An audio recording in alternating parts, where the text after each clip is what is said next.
Boa noite, bem-vindos ao Reis da Questão com o nosso convidado residente, Duarte Graça. Doutor, agradeço-lhe desde já a sua continuidade no Reis da Questão e reitero, portanto, e desejo-lhe um ótimo 2021. Doutor, traz-nos aqui uma agenda com dois temas que têm sido, de alguma forma, têm sido ventilados pelos mídias e têm, de alguma forma, preenchido o espaço mediático, que é a questão das presidenciais. E poderíamos começar por aí, doutor, se não se importasse. Como é que tenho acompanhado, obviamente, a questão das presidenciais? Poderíamos começar, as presidenciais entraram já na fase da campanha, mas como é que assistiu ao período antes da campanha, dos debates? Portanto, antes de mais, um bom 2021 também para o Miguel e para toda a gente. É sempre, já disse, e volto a dizer que é sempre bom e é uma honra ter este espaço para poder expor a minha opinião sobre as variadas temáticas que tratamos aqui, e começando precisamente pela questão das eleições presidenciais. Portanto, eu tenho estado bastante envolvido, naturalmente. Aliás, já disse aqui, eu tenho uma candidatura que apoio, que é da Marisa Matias, naturalmente, que apoio com toda a minha convicção. E falando um bocadinho sobre aquilo que me perguntou, que foi um bocadinho também a questão dos debates. Exatamente, pré-campanha, sobretudo a questão dos debates. Eu acho que preocupou-me muito, acho que há vários aspectos a apontar e sobretudo analisar duas dimensões diferentes, que é a questão da postura de cada pessoa que se está a candidatar, e também a questão do papel da moderação, portanto, das jornalistas e dos jornalistas que estiveram a moderar os debates. E preocupou-me muito, antes de mais, eu devo dizer que houve debates que eu considerei que decorreram, por exemplo, o último acho que foi, aliás, o mais, de certa forma, o mais esclarecedor, o que permitiu contrastar mais as diferentes visões, curiosamente, porque normalmente não se esperaria que o debate que tem mais gente fosse o mais esclarecedor, mas eu acho que foi. Quer dizer, doutor, desculpa interromper, que os anteriores não foram esclarecedores na sua ótica?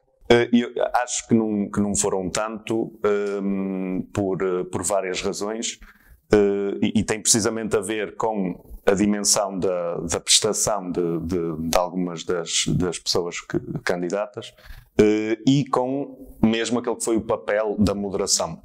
Porque eu acho que houve várias questões em vários debates que não se dirigiram àquilo que é o papel da Presidência da República, não se dirigiram àquilo que é o pensamento a 5 anos desta função tão importante para Portanto, Portugal. A discussão tem mais temas colaterais, digamos, do que propriamente aquilo que é a função da Presidência da República. Tivemos a abordar várias questões que estão a acontecer agora e que têm a ver com o papel do atual Presidente da República, não é, que está a tomar estas decisões, e é relevante fazer de certa forma, fazer esse escrutínio, mas acho que em debates de meia hora, antes de mais, considero que os debates deveriam ter sido muito mais longos, mas em debates de meia hora, focar grande parte do tempo disso não permite às pessoas precisamente perceber qual é que é a visão destas candidaturas para um mandato de 5 anos. E doutor, o que é que teria sido fundamental esclarecer que não foi esclarecido?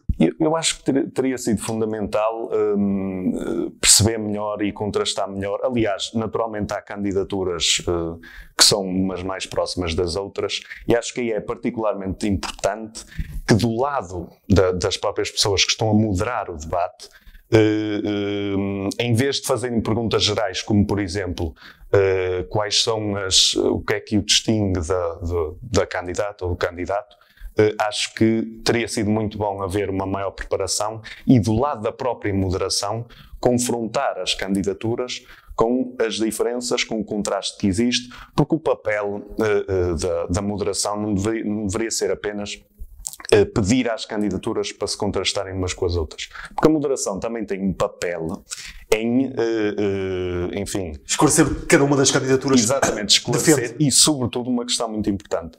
Porque nós vimos, aliás, o primeiro debate, o ciclo de debates, começou com um debate entre João Ferreira João Ferreira e o André Ventura, digamos. E André Ventura, e nós vimos, enfim, já foram feitas várias comparações e eu faço a mesma. Fez mesmo lembrar aquele debate, o primeiro debate das eleições presidenciais dos Estados Unidos entre Joe Biden e Donald Trump, em que temos uma pessoa que está com uma postura completamente destrutiva. E neste caso tinha sido o Trump, não é? Neste caso foi André Ventura, que não permite sequer abordar as questões de substância da Presidência da República, mas que entra constantemente com casos, com insultos. Aliás, vimos agora a mesma coisa no comício que teve a insultar candidatos e líderes partidários. Mas isso, Sr. Ótica Doutor, é uma estratégia planeada?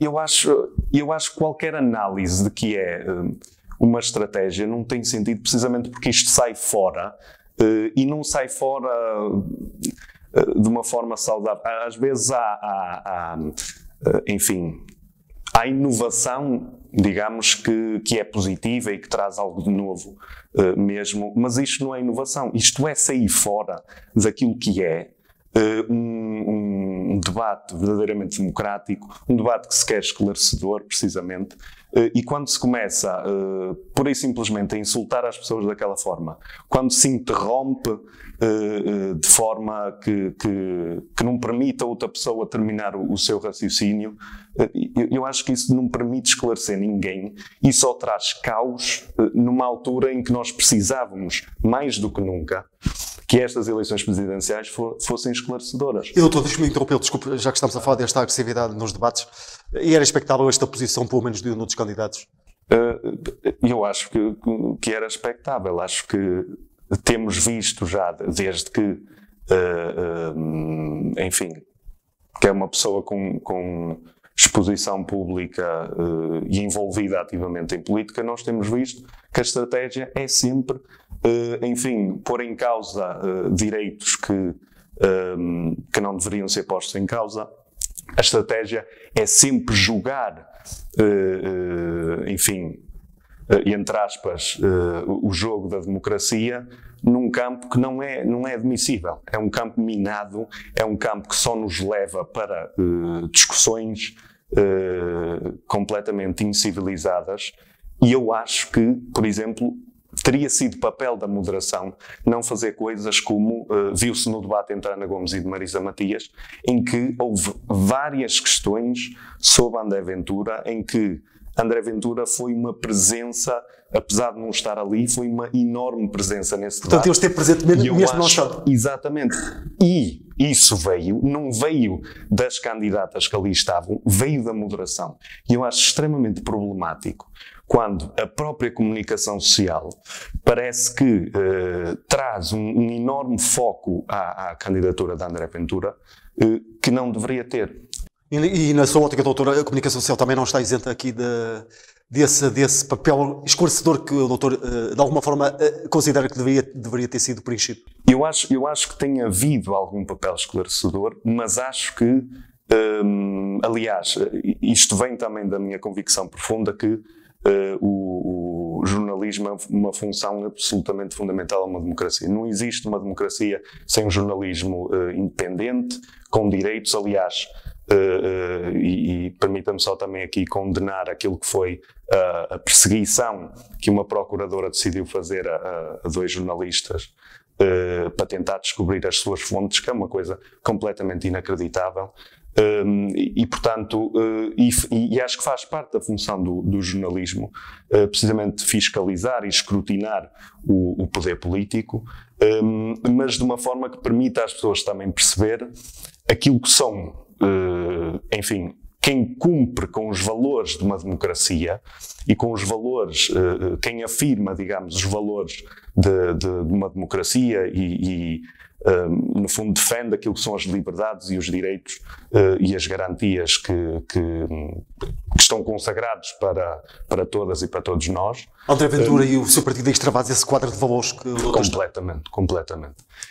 E acho que é função também, nós temos visto, enfim, investigação jornalística que eu acho que tem mostrado precisamente a teia de interesses que está por trás desse partido e do André Ventura, mas acho que no domínio da campanha presidencial teria que haver mais escrutínio e acho que deviam ser, da parte da comunicação social, deviam ser mais incisivos em demonstrar que quando estamos perante alguém que diz que não vai ser presidente de todos os portugueses, acho que está tudo dito. Enfim, é uma pessoa que não cumprirá aquilo que é a função à qual se candidata e, portanto, acho que está mesmo tudo dito. Doutor, há aqui uma questão que eu não posso evitar de a confrontar, mas estamos a falar de alguém que foi democraticamente eleito. Sim, foi democraticamente eleito para a Assembleia da República, mas aqui também há questões, aliás, questões também de ordem constitucional, que e envolve, no fundo, um debate filosófico mais profundo, que é, a partir do momento em que permitimos institucionalizar e tornar politicamente legítimo posições que vão contra, e isto é uma análise objetiva que vamos fazer, porque estamos a falar de alguém que propôs, por exemplo, um confinamento específico para pessoas ciganas. E a partir daí, quer dizer, está completamente demonstrado que é alguém que se aproveita e que pretende aprofundar divisões que existem, pretende aprofundar discriminações que já existem e que são estruturais, e isso sai completamente fora daquilo que é o campo democrático. Doutor, e eu acho que cabe a qualquer pessoa que se aperceba disso, não por aí simplesmente defender a condenação dessas forças, mas explicar muito bem porque é que devem ser condenadas. Quem é que esteve melhor e quem é que esteve pior na sua ótica nesta fase dos debates para as presidenciais? Eu acho que na fase dos debates vimos, acho que dependeu muito daquilo que foi, enfim, só tivemos um debate, como já referi, acho que haverá outro na rádio, mas até agora tivemos um debate televisivo que foi entre todas as candidaturas. E eu acho que, em geral, acho que as várias candidaturas, de certa forma, conseguiram passar mensagem para aquilo que é o eleitorado, que acho que cada candidatura espera que se mobilize para a sua força. Acho que houve alguns erros, e aqui posso até já fazer uma espécie de apreciação muito rápida sobre cada candidatura. Acho que, começando com Marisa Matias... Há quem diga, desculpe interromper, que a Marisa Matias, por exemplo, esteve, alguns analistas já evacuaram até noutros órgãos de informação que esteve um pouco aquém daquilo que tem sido a sua performance. Não sei se concorda com esta leitura. Em certa medida concordo. Acho que a Marisa, aliás, como se está a ver agora, apesar da questão da pandemia, não é? Acho que o campo da Marisa é sobretudo aquele da proximidade com as pessoas e de uma proximidade honesta, franca, em que ela assume, enfim, num campo tanto político como mais pessoal, com cada pessoa em que vai encontrando na rua, e até em campanhas passadas vimos isso, em que assume mesmo compromisso daquilo que é, enfim, o exercício do cargo ao qual se candidata. Acho que em matérias de debates, por exemplo, poderia ter sido mais incisiva, digamos, reforçado mais a mensagem e ser um bocadinho mais agressiva naquilo que é a mensagem, parte da mensagem central da sua campanha, que é a questão precisamente dos direitos civis, dos direitos sociais.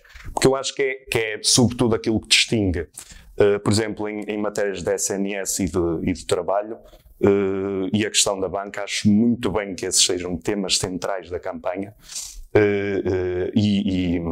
enfim, o Bloco que apoia Marisa Matias também tem tido um papel fundamental nessas questões, sobretudo em distinguir-se em relação à questão do Orçamento do Estado do PCP e do Partido Socialista. Mas falharam exemplo, outros temas. A questão dos direitos sociais, que a Marisa foi referindo, e que acho que da parte da moderação, acho que também faltou dirigir-se a questões, por exemplo, como as alterações climáticas, que é uma questão absolutamente central. Passou, na sua ótica, à margem nesta... Sim, acho completamente. Viu-se, Marisa Matias referiu essa questão em vários debates, e acho que no debate com João Ferreira também houve a abordagem a essa questão, mas acho que devia ter sido uma questão central aqui, precisamente porque as alterações climáticas, apesar da pandemia virem tirar o foco, são uma questão absolutamente fundamental. É crucial abordarmos essa questão, porque vai definir também, no espaço de uma década, aquilo que será o futuro da humanidade. Será um futuro mais sombrio, ou será um futuro mais sustentável, digamos, do ponto de vista ambiental? Eu acho que aí faltou muito abordar essa questão, e acho que é um tema central da nossa sociedade. Exatamente, e acho que desse ponto de vista a Marisa poderia ter sido muito mais incisiva em, de certa forma, obrigar a que essas questões fossem mais presentes nos debates, e insistir que elas fossem... O candidato discutidas. apoiado, doutor, desculpe, o tempo vai correndo. O candidato apoiado pela CDU. Acho que o candidato apoiado pela CDU vê-se que está bem preparado naquilo que é o domínio da discussão sobre a Constituição, não é? Que no fundo é o texto que orienta a ação da Presidência da República, mas acho que o lado daquilo que deve ser o espírito da Presidência, não só naquilo que é o seu papel, o seu compromisso com a Constituição da República Portuguesa, mas acho que esse lado mais da proximidade, acho que tem faltado, e sobretudo esta questão, e por isso é que eu falei da importância dos direitos sociais e alterações climáticas, porque nessas questões nós vemos que João Ferreira não pega tanto nelas, como pega, por exemplo, nas questões de trabalho, nas questões do SNS, que Marisa Matias também faz foco central da sua campanha. E precisamente por isso é que eu acho que essas questões permitiriam mostrar um maior contraste, até do ponto de vista daquilo que é a história distinta das forças políticas que apoiam cada uma destas candidaturas, do PCP e do Bloco de Esquerda, que é uma história bastante distinta em questões de direitos sociais. E Ana Gomes, doutor? Poderia ser mais vincado. Em relação à Ana Gomes, acho que tem havido uma certa contradição, no sentido em que nós vimos daquilo que foi o percurso desde que entrou na campanha, que foi, ou melhor, desde que lançou a sua candidatura, que a Ana Gomes, no fundo, se posicionou enquanto, enfim, uma candidatura independente, que não depende de apoios partidários. Mas o que vimos foi precisamente das várias declarações que antecederam essa entrada na corrida presidencial, e daquilo que fomos vendo, entretanto, é que Ana Gomes, de certa forma, considerou que se lançou para preencher um vazio, que era um vazio do Partido Socialista não avançar. Compreendo, doutor, esse vazio, essa descolagem do PS relativamente à candidatura da Ana Gomes? Eu não percebo. Eu percebo do ponto de vista em que Ana Gomes é uma pessoa mais à esquerda daquilo que tem sido a linha do Partido Socialista, enfim, nas últimas 2 décadas, digamos. Mas o grande problema é que, apesar disso, a Ana Gomes pertence ao Partido Socialista. A Ana Gomes, nas próprias palavras dela, tem orgulho de pertencer ao Partido Socialista, e a grande contradição que existe aqui também é precisamente essa questão que ela avançou, de certa forma, para preencher o vazio de não haver uma candidatura do PS. Enfim, acho que se tivesse havido uma candidatura do PS, a Ana Gomes muito provavelmente te ia apoiado, estou convencido disso, e ao mesmo tempo vemos que a Ana Gomes várias vezes fez questão de dizer que gostaria de ter o apoio do seu partido, naturalmente, isso é perfeitamente natural, não é? Mas acho que desse ponto de vista existe uma certa contradição, que ao mesmo tempo pretende apresentar-se como alguém independente e que não depende desse apoio partidário e que tem a sua própria voz, mas ao mesmo tempo gostaria de ter esse apoio e pronto, acabou por não conseguir. André Ventura. Em relação a André Ventura, enfim, já referi algumas questões. Acho que não traz absolutamente nada do ponto de vista que é a discussão sobre os papéis da Presidência da República, e acho que a única coisa que traz são posições completamente contrárias ao espírito da Presidência da República e ao espírito, enfim, democrático que se espera que alguém na Presidência da República defenda com toda a convicção. Desde falar da questão da pena perpétua, esta postura, e nem é algo necessariamente político, estamos a falar de uma questão de postura, de usar termos completamente inaceitáveis em referência a outros candidatos e líderes partidários. Enfim, acho que se desvia completamente daquilo que é a discussão sobre a presidência. Doutor, o candidato da Iniciativa Liberal.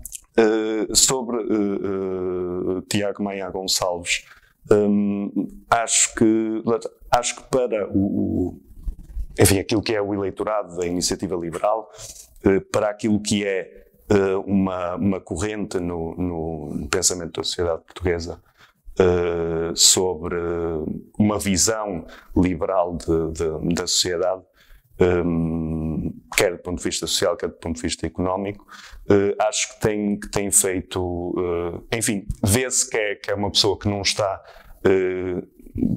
enfim, preparada para este cenário, não é? Em termos da prestação dos debates, em termos da campanha em si, mas acho que apesar de tudo tem feito um percurso conseguido, digamos, um percurso, acho que tem conseguido passar a mensagem liberal. Pronto, por mais diferenças que tenha, acho que de certa forma está a fazer o melhor papel que consegue Vitorino Silva, nas suas circunstâncias. Um candidato que é aqui de um concelho vizinho? Sim, exatamente. Aliás, uma pessoa com quem já estive algumas vezes, já estive precisamente em 2 debates com ele, aliás. E eu acho que, enfim, por mais simpatia pessoal que tenha pelo Tino, pelo Vitorino Silva, acho que vou dar eco a uma coisa que ouvi ontem no programa Eixo do Mal. Acho que não traz nada sobre o debate, não traz uma diferenciação clara em relação às outras candidaturas sobre aquilo que faria na Presidência da República. Tem feito algumas críticas, aliás, algumas bastante duras a Marcelo Rebelo de Sousa, e algumas com as quais, evidentemente, acho que grande parte das pessoas que não se revê em Marcelo Rebelo de Sousa concorda, mas o grande problema é que não apresenta precisamente um plano, não apresenta por que valores é que se bateria na Presidência da República, e acho que está a trazer uma coisa muito negativa à campanha e que, de certa forma, curiosamente, acho que ajuda um bocadinho a reforçar também a mensagem de André Ventura, que é precisamente a divisão entre os políticos e as outras pessoas. E eu considero que Vitorino Silva é um candidato como qualquer outra pessoa que se está a candidatar à Presidência da República. Achei muito mal que não fosse incluído, por exemplo, no alinhamento inicial de debates. Achei muito bem que a RTP tivesse avançado para o incluir. E precisamente por isso, precisamente por por considerar que é um candidato como qualquer outro, é que uso da mesma exigência que usa em relação às outras candidaturas para considerar que tem que apresentar uma visão, tem que dizer às pessoas o que é que pretende fazer na Presidência da República, e acho que não tem feito. Marcelo Rebelo de Sousa. As sondagens indicam claramente que será o... Sim, exatamente. Em relação ao Marcelo Rebelo de Sousa, temos... acho que se vê sob a postura em relação a estas eleições presidenciais uma espécie de contradição, no sentido em que disponibilizou-se e de facto participou em debates com as outras candidaturas, coisa que não tinha acontecido antes, não é? Temos este hábito de presidentes que se recandidatam acharem que a coisa já está ganha e, portanto, não têm que, entre aspas, passar a bola às outras candidaturas. Mas, por outro lado, vemos, por exemplo, a questão do tempo de antena, não é? que também tem sido falado, em que Marcelo Rebelo de Sousa não apresentou uma mensagem a passar em tempo de antena, nas televisões, nas rádios, que é uma coisa muito importante. Aliás, mais uma vez, esta questão de estar em pé de igualdade com as outras candidaturas. Eu acho que alguém que valoriza estas eleições, sobretudo numa altura em que temos um enorme receio que a abstenção seja absolutamente estratosférica, acho que compete a cada candidatura. Mesmo alguém que possa achar que, de certa forma, já tem isto ganho, não pode, de forma nenhuma, desvalorizar essas questões e tem que, a todo momento, garantir que não se permita a si próprio achar que está acima das outras candidaturas. E é um cenário real, a abstenção pode disparar, doutor? Sim, completamente. Acho que este número de 200 mil pessoas que se inscreveram para o voto antecipado, acho que não diz nada daquilo que será a participação geral, porque houve muita gente que por aí simplesmente já sabem quem vai votar, quer votar o mais depressa possível, e tem um enorme receio. Enfim, farei tudo aquilo que me for possível para passar a mensagem, não só a mensagem em relação à candidatura que apoio, mas passar a mensagem que, independentemente da candidatura democrática que as pessoas apoiem, que se devem mobilizar, mas tenho um enorme receio que a abstenção dispare em relação a... E tendo em conta o atual cenário que estamos a viver, defende um adiamento, como alguns candidatos chegaram a propor das eleições presidenciais? Eu acho que essa questão, enfim, tem sido discutida por constitucionalistas se seria possível ter feito isso, por exemplo, desde há semana e meia para cá e até nesta altura.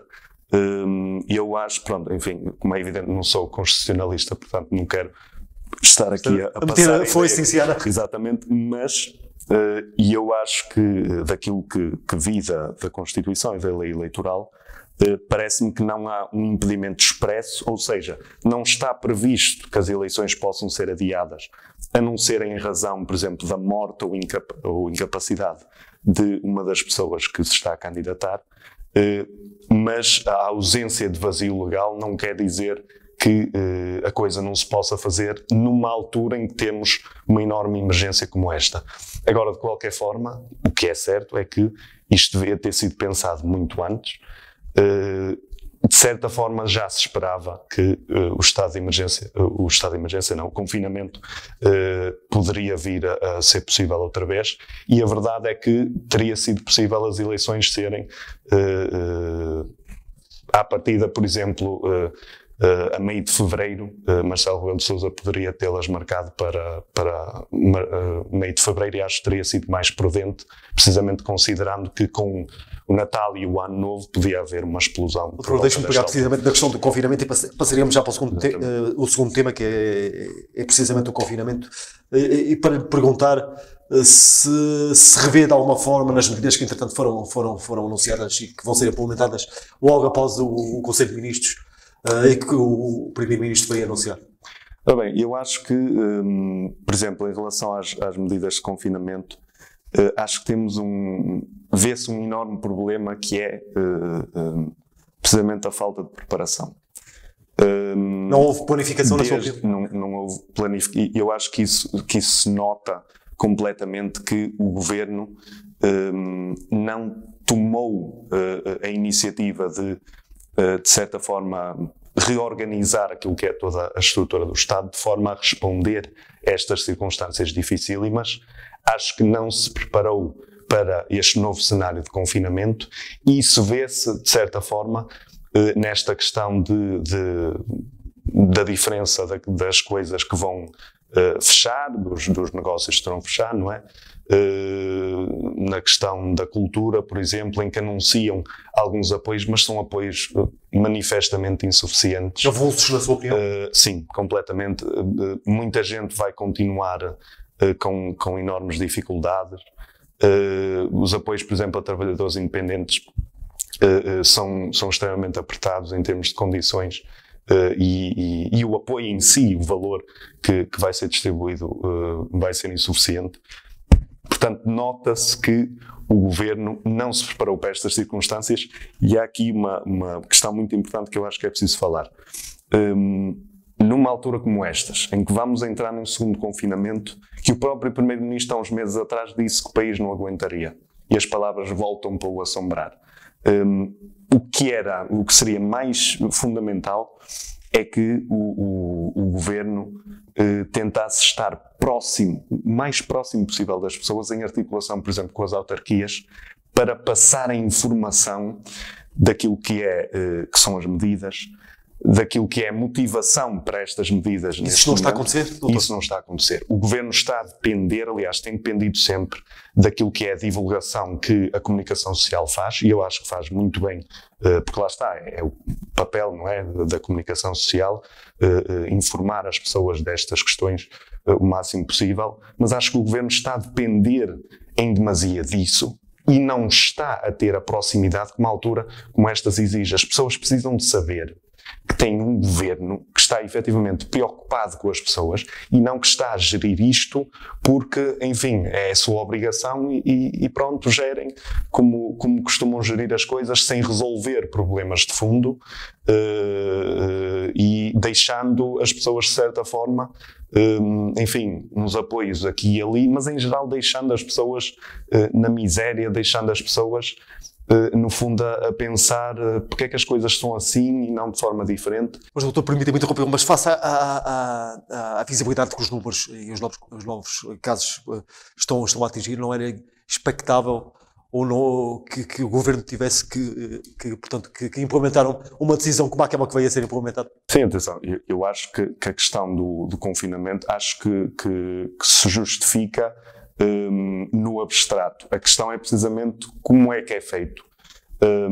E acho que aí, independentemente daquilo que fosse a decisão que o governo tomasse em relação aos setores que abrem ou que fecham, eu acho que seria a obrigação do governo tentar ter essa tal proximidade em que as pessoas pelo menos sentissem que há uma justificação para isto. Que eu acho que o meu maior receio, e aliás em relação às eleições também, por exemplo, é que as pessoas, é que muita gente, achando determinadas medidas injustas, de certa forma procure ir contra isso, que possa não cumprir aquilo que é o dever geral de confinamento, precisamente porque considera que as suas preocupações não estão a ser ouvidas, que considera que o governo não se está a explicar como devia às pessoas. Digamos que as pessoas não assimilaram de alguma forma ou não estão a assimilar devido a esse tal distanciamento que o doutor diz que existe, não estão a assimilar esta. Exatamente, e acho que isto não é porque as pessoas de certa forma queiram desrespeitar isto ou porque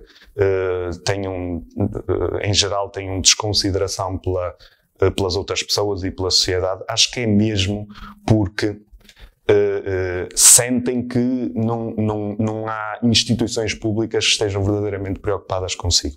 E eu acho que, por exemplo, as autarquias deviam ter um papel fundamental aqui. Aliás, eu devo dizer, ainda no outro dia recebi a revista municipal de Penafiel e um dos grandes problemas que eu noto é que, em geral, por exemplo, naquilo que é o poder local, as autarquias estão mais preocupadas em fazer propaganda daquilo que são as obras que vão fazendo, em vez de tentar envolver as pessoas naquilo que é a vida do município, naquilo que é, enfim, o dia-a-dia em que as próprias pessoas devem sentir que não são só ouvidas de 4 em 4 anos ou de 5 em 5 anos, por exemplo, em relação à Presidência da República, mas que efetivamente há um contacto, de certa forma, constante e regular para que as pessoas exponham as suas preocupações. E eu acho que é isso que não está a acontecer, não está a haver iniciativa da parte do Governo, nem da parte de muitas autarquias. E eu acho que isso é receio que vai fazer com que muita gente não cumpra as medidas como normalmente cumpriria, porque não sentem... Doutor, deixe-me só colocar, estamos quase mesmo a terminar o nosso tempo, mas deixe-me só colocar uma outra questão ainda dentro deste nosso confinamento. Considera que as medidas apresentadas ontem, tanto pelo Ministro Pedro Cisa Vieira como da Ministra da Cultura, Graça Fonseca, de alguma forma vão conseguir minimizar situação que alguns setores já estão a viver? Eu acho que minimizar vão, mas tenho a mais profunda convicção que os apoios são insuficientes, que os apoios não chegarão a muita gente, até porque é importante dizer, estamos numa altura, e viu-se isso, por exemplo, em relação ao estatuto do cuidador informal, que é uma questão muito importante e que infelizmente também foi muito afetada pela pandemia, mas por exemplo vimos que de um orçamento de acho que de 30 milhões que estava previsto o ano passado para apoiar pessoas que estão numa situação em que não conseguem trabalhar normalmente, não é? Porque estão a cuidar de alguém, enfim, todo dia, todos os dias do ano. E vimos que de um orçamento de 30 milhões acho que foram usados cerca de 200 mil. E isto não vem porque as pessoas não precisam do apoio. Isto deve-se a uma falta de divulgação destas questões, destes apoios, por exemplo, que vêm.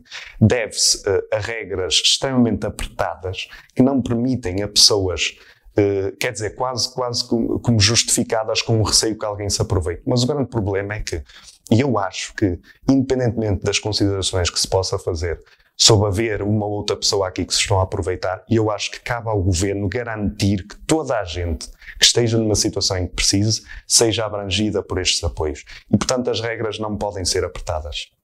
Não podem ser apertadas e eu tenho um grande receio que a pobreza aumente de uma forma galopante a par de toda esta questão da explosão de casos e de mortes que infelizmente estamos a verificar e que as pessoas devem tentar, enfim, contrariar cumprindo as regras de higiene e segurança. Muito bem, doutor, agradeço-lhe a sua disponibilidade e os conhecimentos que nos traz ao programa A Raiz da Questão. Aproveito para me despedir dos espectadores do Novo Canal, comunicando-nos que podem aceder a estes conteúdos através das nossas plataformas online. Muito obrigado e boa noite.